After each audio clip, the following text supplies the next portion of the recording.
Media press వారందరికీ కూడా నమస్కారాలు తెలియజేసుకుంటున్నానండి. మరి అట్లాగే ఇవాళ రాష్ట్ర అధ్యక్షులు పల్లా శ్రీనివాసరావు గారి పిలుపు మేరకు మరి అట్లాగే ఇక్కడ శాసనసభ్యులు వరుణ్ కుమార్ రాజా గారి ఆధ్వర్యంలో జిల్లా తెలియత సారథ్యంలో ఈ ప్రెస్ మీట్ నిర్వహించడం అనేది జరుగుతుందండి. ఒక వారం రోజుల నుంచి కూడా వైసీపీ వారు చంద్రనాయుడు గారు ఇచ్చిన డిఎస్సి మెగా డిఎస్సిలో అవినీతి జరిగిందని, అందులో అవకతవకలు జరిగినాయని, పరీక్ష అనేది పారదర్శకంగా జరగలేదనేది ఒక ఫేక్ ప్రచారానికి పూనుకున్నారు.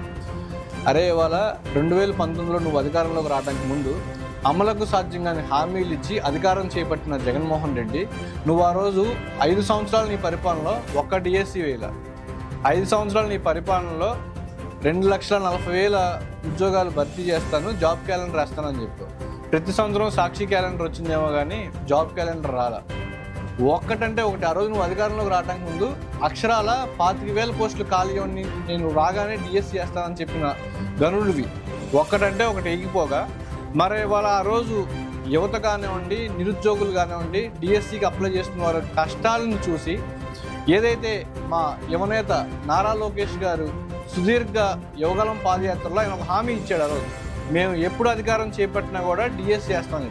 ఆ మాటకు కట్టుబడి, ఆ మాట మీద నిలబడి జూన్ 4వ తారీఖున అధికారం చేపట్టిన తర్వాత మొదటి సంతకం డిఎస్సి మీద పెట్టి 16,000 పోస్టులకి భర్తీకి శ్రీకారం చుట్టిన వ్యక్తి ఎవరైనా ఉన్నారంటే నారా చంద్రబాబు గారు అని చెప్పని ఈ సభాముఖంగా గర్వంగా తెలియజేసుకుంటున్నాను.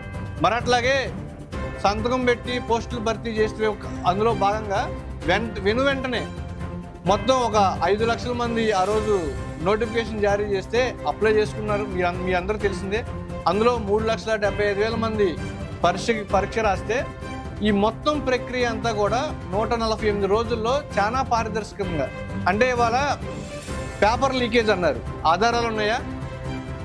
సిబిటి కంప్యూటర్ బేస్డ్ టెస్ట్ ఆధారంతో 1:1 రేషియోలో అప్లై చేసిన వారికి కూడా ప్రాధాన్యత కల్పిస్తూ వారి జిల్లాలోనే ఎగ్జామ్ రాసే యోచనలో కూడా ఆ రోజు ప్రభుత్వం వారు కల్పిస్తుంది జరిగిందండి. అంటే ఇంత పారదర్శకంగా, ఇంత నీట్గా, అరే ఎప్పటి డిఎస్సి నువ్వు ఎప్పుడు అధికారం చేపట్టావు జగన్మోహన్ రెడ్డి? 19లో నువ్వు అధికారంలోకి వచ్చిన తర్వాత 5 సంవత్సరాలు కళ్ళలు కాయలు కాసేటట్టు కూడా డిఎస్సి విద్యార్థులందరూ కూడా వేచి చూశారు. అరే ఆ రోజు వాళ్ళు ఇక్కడ తెలియదు అధ్యక్షుడిగా ఉన్న శ్రీను ఆధ్వర్యంలో కానీ